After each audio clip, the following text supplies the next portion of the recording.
Here at the University of Tennessee, we pride ourselves on excellence, diversity, success, and well, good old American football in the foothills of Rocky Top, Tennessee.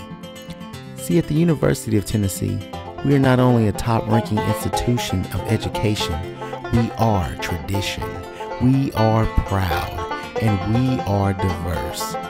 We are Tennessee. With rich culture, we make up one of the Southeast's finest schools to attend. Our professors are some of the best and brightest in the nation, including doctors, city council advisors, and former government employees. If you cut any of us here at Tennessee, well, we bleed orange. Call us Visa because we're everywhere you want to be. If you pride tradition, culture, and diversity, come on down and give us a holler on Rocky Top. I said it's great to be a Tennessee Vol. Then, wait a minute. Does that actually happen? Students hanging out like that? I've been to UT and don't remember seeing that.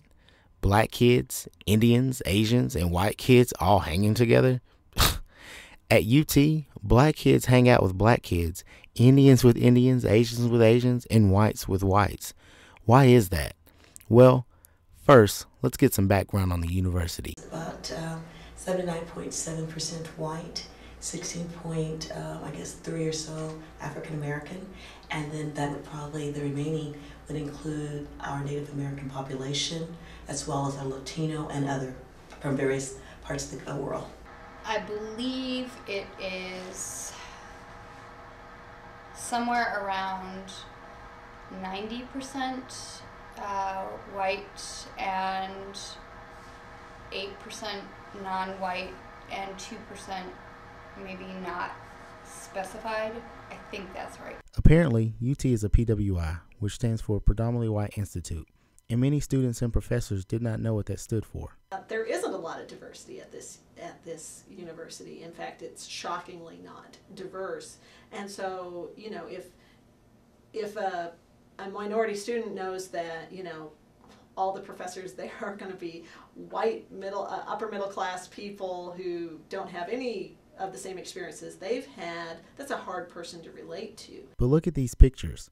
Isn't this diversity? There's this black man and white lady, or the students here, they're getting along. They're basically involved in trying to communicate this thought pattern, and I'm thinking, wow, that's grand. If this could be not only here in this class, but in everyday life. Again, who's your favorite five? I see that, again, we look at diversity, not only is in the academic curriculum, we've got a variety of curriculum that we offer here in the culinary arts, and we have something expression here through the library. We've got a diverse group, but how wonderful, and we were truly friends, and we respected one another, and it was practiced and preached. I see you not because oh yeah, this is my black friend. I see you because you're Brandon.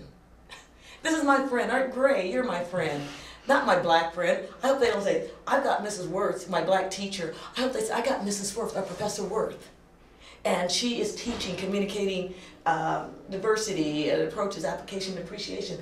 I hope they see me as a person and what skills I bring to the table. Until that is done, we've got work to do, and not just set up as props here. We got to start. Why are we not as diverse as the ads printed here at UT portray us to be? I would say that part of it has to do with geography, in terms of where the university is in the state. If Knoxville isn't a place where Latino students, where African American students feel comfortable, it doesn't really matter what's going on campus. They're not going to live here if they don't feel safe. Majority, since East Tennessee is primarily white, I just think we basically take a lot of our students from around the surrounding high schools, and if the community is white, it's going to basically reflect the university. What can we do about this? I think there are a lot of things that a university can do to up the enrollment of minority students. I am passionate about looking at the level of the playing fields in all areas, from the the diverse faculty, which I feel we need more at the university in all levels.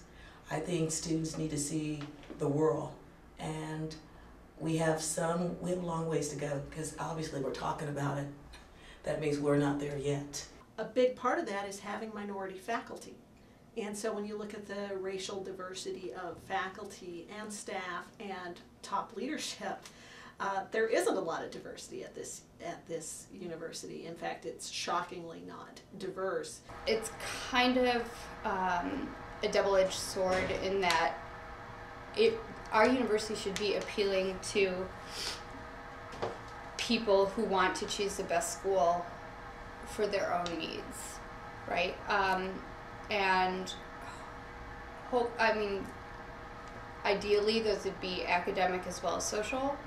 And so by taking the cream of the crop, of students from across the state or from outside of the state,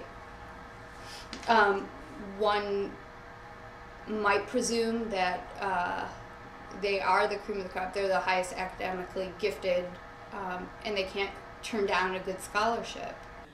I would love to just come and just see a group of people who are not talking about black or white or Native American or quotas or whatever. That's my utopia. That's what I'm striving for, working for, and recognizing that we are human. We come from the human race. When you cut, we're red. We're not, it's this ideology that was sprung up in the 1680s. We need to come away from that and really trying to endorse and embrace diversity for what it is. And one way I'm combating that is helping with the Diversity Student Leader Society, which is a program that brings different students together from the college. We've got 4 different schools, giving students the opportunity to interact. That's diversity from the 4 different schools. Second, having opportunity for students from various culture, political viewpoints, regional, different sexual orientation to come together to be a part of something, preparing them for the world of work, giving them trips, opportunities to Chicago or Washington, D.C., exposing them to areas in their future workplace.